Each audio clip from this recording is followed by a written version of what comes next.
Thanks for coming. We're very excited in our new demonstration studio, in the Statler room and the Russell J. Salvatore demonstration kitchen. People ask me how I'm living. I'm not only living my dream, I'm living in my dream. So we're still getting better at it. This is our third demo in the unit. Chef Don did one. I did one about Irish food and creativity. And this one is about microgreens. I want to mention everybody involved. This is Peter Flanagan. He is a graduate student in the Career and Technology Education program, and he's our guest chef today. This event is sponsored by the Hospitality and Tourism program, the department here at Buffalo State. I'm Chef Steve. I spend most of my time in Campus House, but I'm also over here. And our integrated microfarms green grower is Jim Greer. So one of the purposes of this series of demonstrations and demos is to expose the Buff State faculty, staff, and students to obviously our facility and our program, but also to things that are happening in food service today. Fresh, local, hyper-local, which means growing it right in your own kitchen or in your own restaurant. I also want to give credit to Matthew Birch in the furniture design department, who contributed this beautiful cutting board. He's in the front row here, and he's egging for he's a candidate for a student award, so he's getting brownie points today for that beautiful board made on campus. So, without further ado, Peter's going to start describing our dishes, and we've got the signs. We've also got brochures over there. There's two kinds of one explains the whole program. We'll be doing cucumber basil water we have on display, cauliflower pizza. There's bok choy in the basil water, cauliflower puree, and mozzarella and microgreens kohlrabi is on the pizza. Peter's doing a steak tartare, and he'll describe the ingredients there. And also we're doing a golden consomme, and you'll be able to taste all of these things. At any time, if you'd like some of the water, you can give that a taste. And now I turn it over to Peter. All right, thanks. So I was really interested in this project because microgreens are something that people don't know a lot about. And so with our world the way it is, you know, the carbon levels are going way up and plants are growing faster, so there's less nutrients in them. So microgreens are harvested like 7 to 14 days after germination. That's after the seed sprouts. And at that stage, they have about 4 to 40 times the nutrients of their mature counterparts of the adult plants. And so these are typically eaten raw to get all the nutrients. You want to cut them fresh. So we have them, you can literally cut them and eat them. So you're going to get the most nutrients right after you cut them. And so I'm going to use 3 different dishes today to really show you how to utilize these and get the full flavor out of them and not just have them, you know, to top something. It's not just a garnish. You can use it as a flavor in your food. And so we're going to start with a basic cauliflower puree. That's going to be the sauce for your pizza. So instead of tomato sauce, we have cauliflower puree. We're just going to use mozzarella provolone, and then the bright purple kohlrabi on top as the green. So we're going to get ahead started with that. I have just a saucepan here, basic saucepan. I have an induction burner, so you have to have a matching pan. I'm going to crank that up, and we're going to start with the cauliflower puree. So what I have here is just some butter, cauliflower, diced onion, and garlic. And so we're going to start with the butter. It seems like a lot of butter, but this is pizza we're talking about, so it's got to be, you know, got to choose your battles. You got to be happy here. And then we have just diced onion and garlic. We're going to sweat this. By sweating it, you're just turning it transparent. Okay. So we're going to put all this in together and just sweat it together. Cook it till it's soft. Just till it's soft. Yeah, the onions start becoming translucent.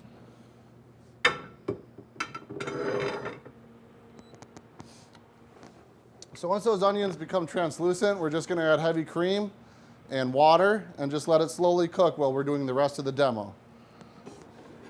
So this is always a good time to season it, is right when you start it. And you could always add a little more at the end. But it's always good when we're sweating this to add the seasoning in now. You can always add seasoning, but you can't remove it. So we'll sweat that down. And while that's sweating, we're going to move right into another step. So we're going to be kind of getting through this demo doing multiple things at once. So the next step is the consomme. And the consomme is a clear broth, kind of like stock or broth, but we're going to utilize the whole chicken. And we're going to use mirepoix. Mirepoix is carrot, celery, onion, bay leaf, thyme, except for we have to manipulate the chicken to really get all the flavor out of it. So you can't just drop this chicken into water, boil it, and have the same flavor as what we're about to do. So we're going to take a chicken and we're going to actually have to debone it and break the marrow out of the bone. And the marrow is what's going to give us that body on your consomme. Body means it's going to stick to your palate, where a broth is just going to be, the flavor is going to be there for a few seconds, and then the flavor disappears, where the consomme, it's really going to stick to your palate. And then we're going to finish that with a micro radish. So we're just going to do broth and a couple leaves of radish in there, and it's just a nice way to eat the microgreen. So instead of just as a garnish, it's going to wilt into the broth. So we just have a nice little local chicken here. Niagara Produce donated all the meats today. So Niagara Produce is down right in Millersport in Transit, and they were nice enough to donate the local chickens for us. So we got to take the breasts off here. And so it comes off pretty easy. You just have to follow the breastbone. And as long as the knife follows those bones, the meat should come right off pretty easily. Okay? So we have a breast right on the other side.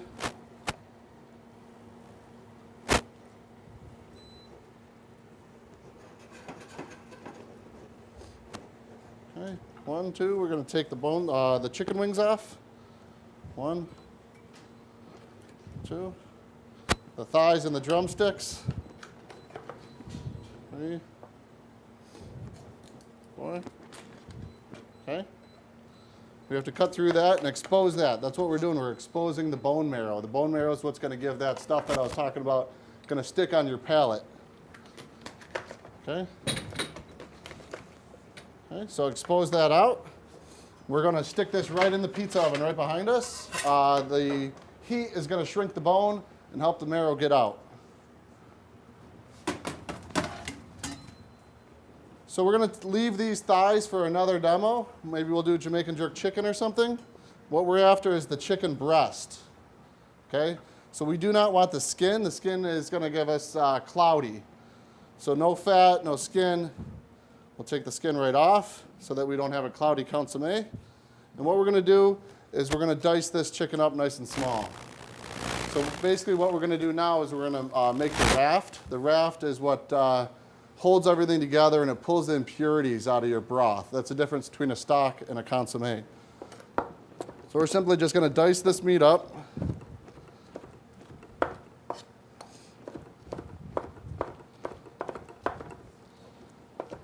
Nothing fancy, you don't have to be perfect about sizes. Approximately 1/8 of an inch by 1/8 of an inch. Okay. And what we're going to do now is build the raft. Take my glove off. And the raft will be mixed right in a bowl. And what we have is mirepoix. So I've already cut carrots, celery, onion. We have some parsley, bay leaves, and dried thyme. That's going to be your basics for all your sauces, your stocks, any fish, beef stock, all of that would work together. So this is going to go right into a bowl. Okay.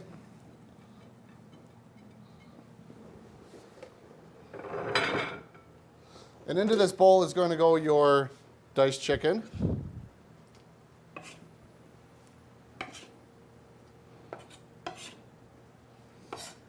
Okay. And then we need glue. We need glue to hold it all together because we're building a raft that's going to float. We're going to use egg whites. So egg whites can go in here. For each chicken, I use 2 egg whites. And then, you know, I was always told not to waste. Might as well use the shell too. The shell's going to go right in there. It's really going to pull the impurities out. So we're going to mix all this together, salt and pepper and everything.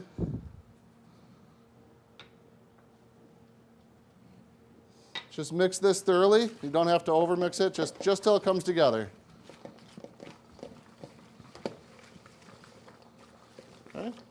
Cold water, always, always, always cold water. If you start with warm water, yes, it will boil faster, but you'll end up with a cloudy consommé. We want crystal clear consommé.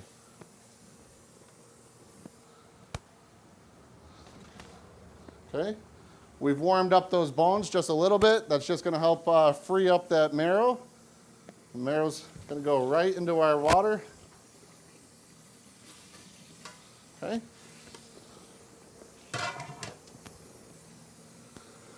And we're going to top that with the raft, and we're going to let that simmer for about 2 hours. Now, we don't have 2 hours today. I've made some already. You guys are going to get to try it. We're going to top it with this beautiful micro radish. So it's just going to barely wilt in that broth, and you guys can enjoy that one. And then the raft just gently on top. This does not get stirred ever during the entire cooking process. As soon as you stir it, then you start getting cloudy. So you just top it with the raft, bring it to a simmer, and it's that simple. You could have, a gourmet French consommé that easy.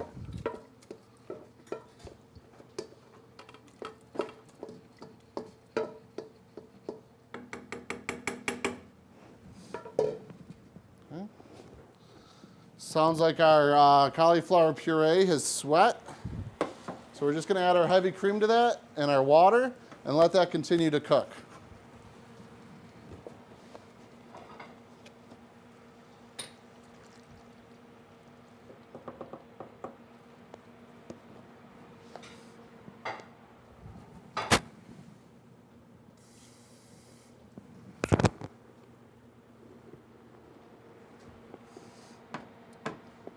I'm going to get rid of this cutting board and we're going to move into some tartare.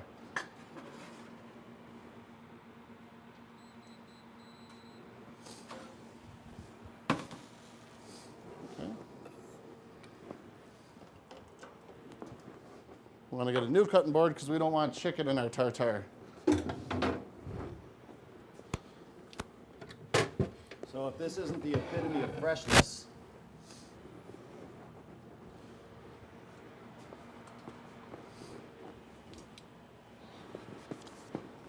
get a little taste of the water if you'd like now, and I'll be passing the consommé around. All right, all cleaned up here, and we're going to talk about the tartare. So you can really make tartare out of anything that you could eat raw. We chose tenderloin because it's the most tender beef product out there. You could use salmon, tuna fish, scallop, shrimp. We're going to do one with steak today because Jim has provided us with baby arugula, the micro arugula. And it's really strong. It's really powerful, like horseradish. It has that heat, and you're going to experience that heat today. And I'm going to show you the how to make a real easy tartare so you can impress your guests. So I have a nice piece of tenderloin here. Okay. You could get this Naga Produce. I think you can get a whole tenderloin for like $50. It's not that expensive, really. You don't have to get the best grade tenderloin out there. It's already tender. So just get the select stuff. It doesn't have to be super expensive or anything. So what we have to do here is we got to remove the sinew. The sinew is the silver skin here. There's like this real tough stuff. They make rope out of it. When you're a hunter and gatherer, you save the sinew, you braid it together and make rope because it's so strong.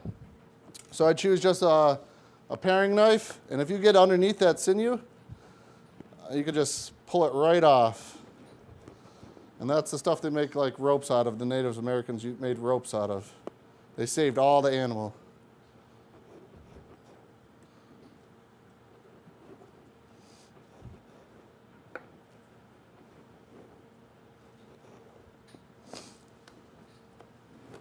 So we're going to take off all this fat.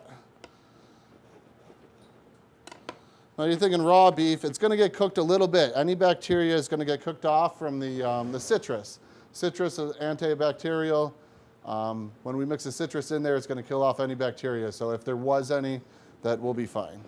Yeah, that's a consistent question among customers. Things like ceviche or things that are uncooked, the acids in the citrus will kill bacteria. So even if this is raw filet mignon, but with the citrus added, it kills the bacteria. Also, the other factor in convincing you not to be afraid of things that are raw or uncooked is to remember that we are getting nothing but the best as fresh as possible. So it doesn't have to be cooked all the way to be bacteria free. Fresh, high quality, USDA. Good stuff. So, just like you said, I used the word filet mignon. Filet is a cut. I could fillet a piece of chicken, I could fillet a fish. If I cut a nice chunk out of this and stood it up, that's filet mignon. But what I'm going to do something a little different. I'm going to cut this into planks. So I'm just going to cut this into nice little planks, like the shape of a sheet of paper, so that this can be diced. So what I want to do is get this into at least 1/8 of an inch by 1/8 of an inch, a small dice. We still want texture. We don't want it ground like ground beef. So we're going to cut it into little strips.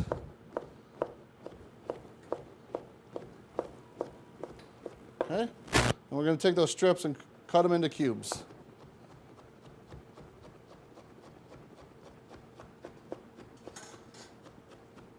We'll do that with all of this.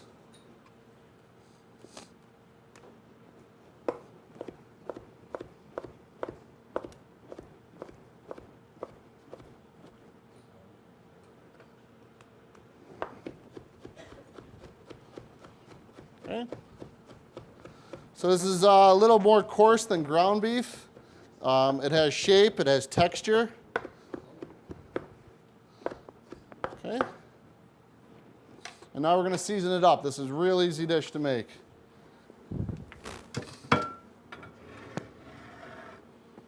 Okay, so I have quite a few of the ingredients here.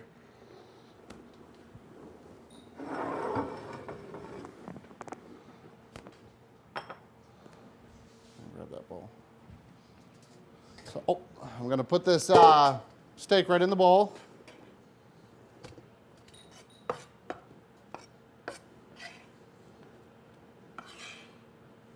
Okay. Now we're going to season this up. We're going to season it with salt and pepper.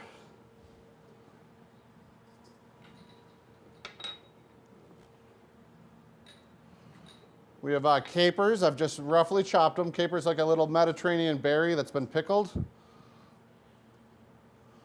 We have shallots. Shallots is like a little cross between onion and garlic. It's really strong flavor. We've minced those up very small. We have 2 different oils. We have extra virgin olive oil, and we have truffle oil. Truffle oil is just a good oil infused with white truffles. Okay. A little raw chopped garlic. Lemon juice, that's what I said is going to kill the bacteria and help cook this a little bit. A little just chopped parsley. I use curly parsley because I found the flat leaf parsley is a little overpowering. You could use more of this and you don't have overpowering parsley. Italians use flat leaf because they like that parsley flavor. I'm just using this. It's just a little color. And we're going to load this up. We have the micro arugula. It is so powerful. It tastes like horseradish. It's loaded with nutrients. And we're not going to be shy with this. We're going to load that right in.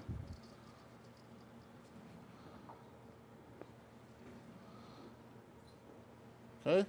So now I am going to use a glove for this part. I've chopped it, but now it has the lemon juice in there. So now it's ready to eat. That lemon juice is going to kill any bacteria. I'll throw a glove. I don't want to mash it. I'm not making meatloaf here. Gently fold it, okay?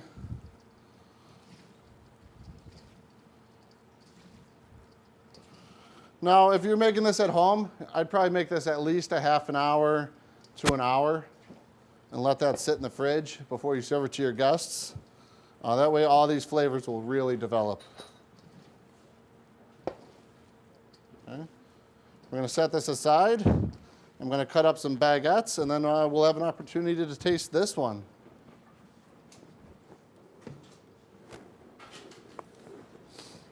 And Steve, I have one in this fridge that's been sitting. Dough or? Tartare. Certainly. Yeah, okay. Done with this, right? Yes, thank you. So I'm going to move right into another spot here. I'm going to plate up this tartare so you guys could have some.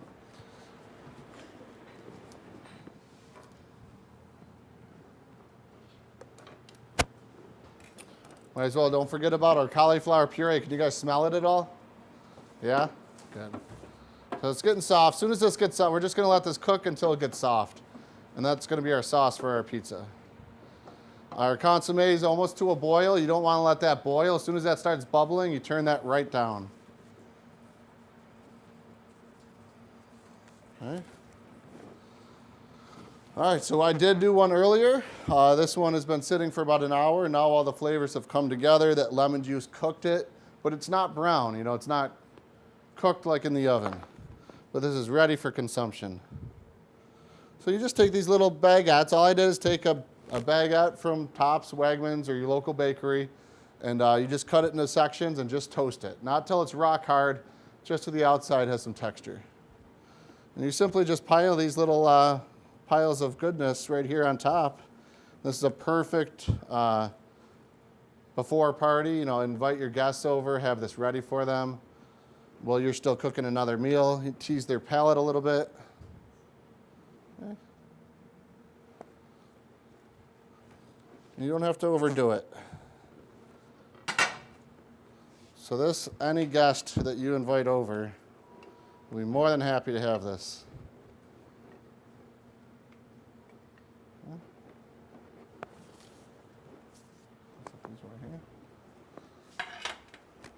I'll keep it coming. Yeah, for sure. All right, so we've gotten through the consomme. How was the consomme? Good? Everyone liked it? Good. So this one's the next level. And now we're going to talk about the pizza. So the pizza, we just made a real basic dough. I used some semolina flour, some yeast, sugar, salt, and some high gluten flour, warm water. It's in all the recipes will be right in these little brochures. I've already made the pizza crust because the crust will take 2 hours to rise and the yeast to ferment. But I will stretch it for us today. And we will be able to see this wonderful pizza and taste this wonderful pizza. The reason I chose the cauliflower puree, it's creamy, it's light, and it's going to go really good with this kohlrabi. The kohlrabi's, it's not like the arugula. It's very delicate. It's a flavor, and that's why I think the cauliflower puree is going to go really nice with it. It's going to be colorful and delicate and just really good pizza. You don't have to have your traditional red sauce pizza with pepperoni, and it seems to be a little too much sometimes. So I have just a basic pizza crust. Like I said, a little semolina flour. It's risen nicely. You have to let your dough rest for a good amount of time, or else the glutens won't allow you to stretch your dough out.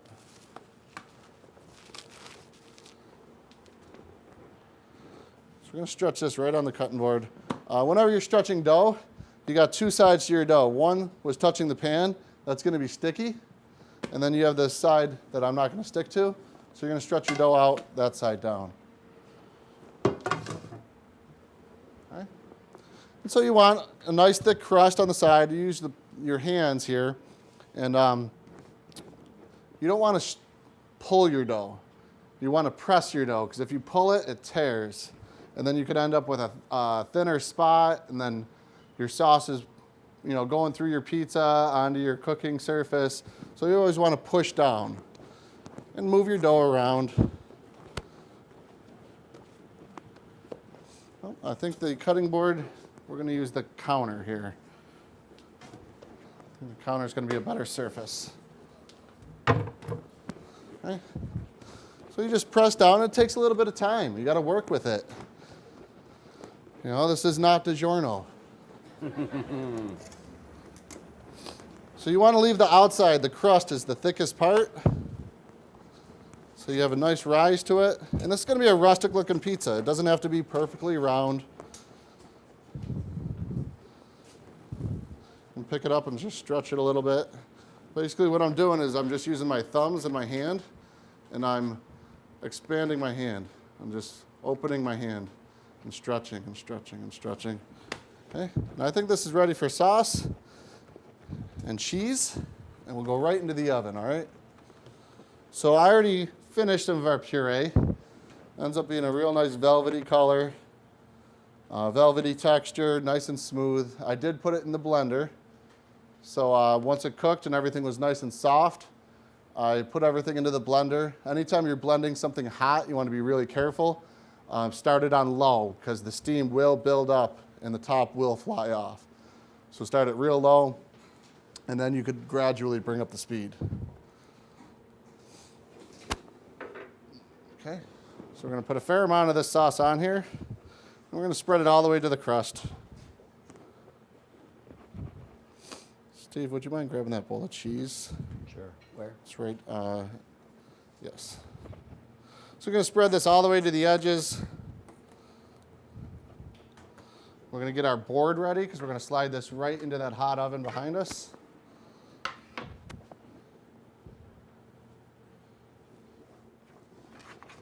Oh.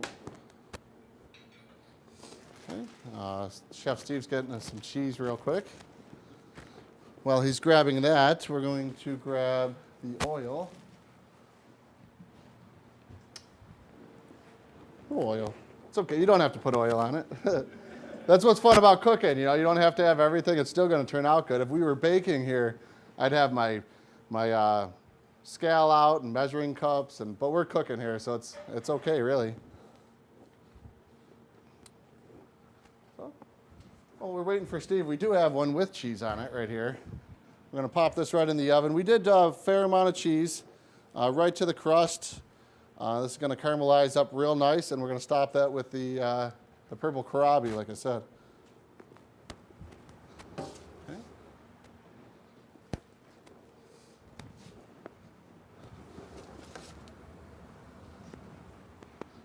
Slide one of these in and get these ones out.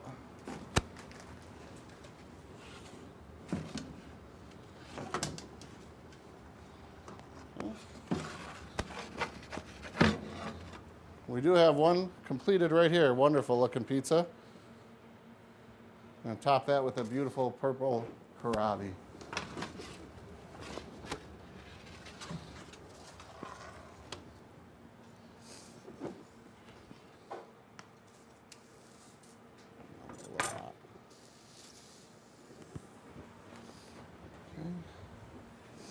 Okay, so a little purple kohlrabi right on here, which we have really, really fresh right here.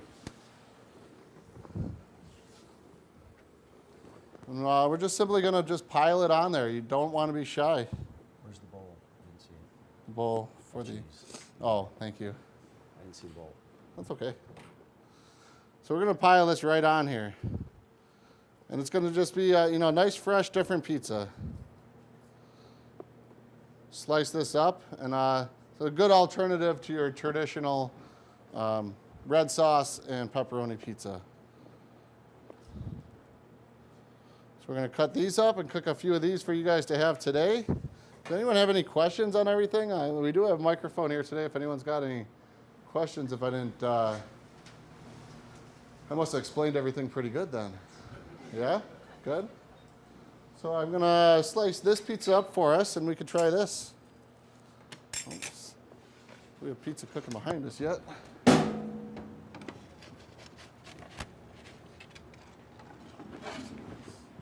right.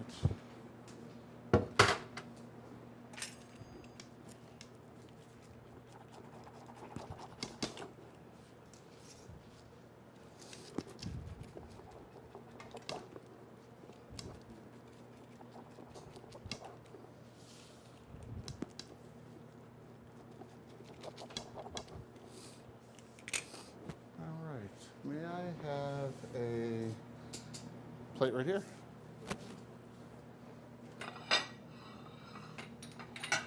Yeah, we'll do that silver platter. Wonderful, thank you. All right, so then we have some wonderful pizza for you guys to try right here. And I'll cut up a few more of them.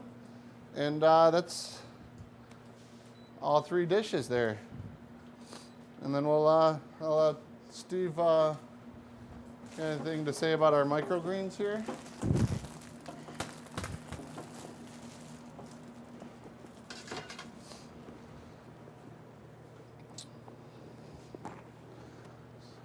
So I have great stuff for you guys to enjoy here. I'm going to cut up a couple more of these, and I really appreciate everyone coming. I'm going to cut up a bunch of these pizzas for everyone to try. It's been a real pleasure. This is my next semester is my last semester here as a graduate student here at Buffalo State College. I've been going for career and technical education. I'm a culinary arts instructor now for the YWCA. I've been teaching marginalized populations, so hard to employ, long-term unemployed, special needs. I'll cut some smaller. I could be a BOCES teacher right now or something else, or a chef, but I chose to work in Niagara County and really help. It has a really high unemployment population, and food is the tool. You know, they don't want to be in a classroom, they don't want to learn about math or English or science, but you put food in front of them, and that's the hook. And that's a hook for anyone around the world. You put food in front of someone, you're going to make some smiles, and people are really going to be happy. And I see a lot of smiles out here today. So. Thank you again for coming, everyone. Peter and I, Chef Steve, are very proud to be part of this series. We'll have probably 2 or even as many as 4 more of these in the spring semester. We'll touch on topics. If you have suggestions, people know me, see me, make a suggestion, and we'll look to tell you the things you want to hear. How did Peter do today?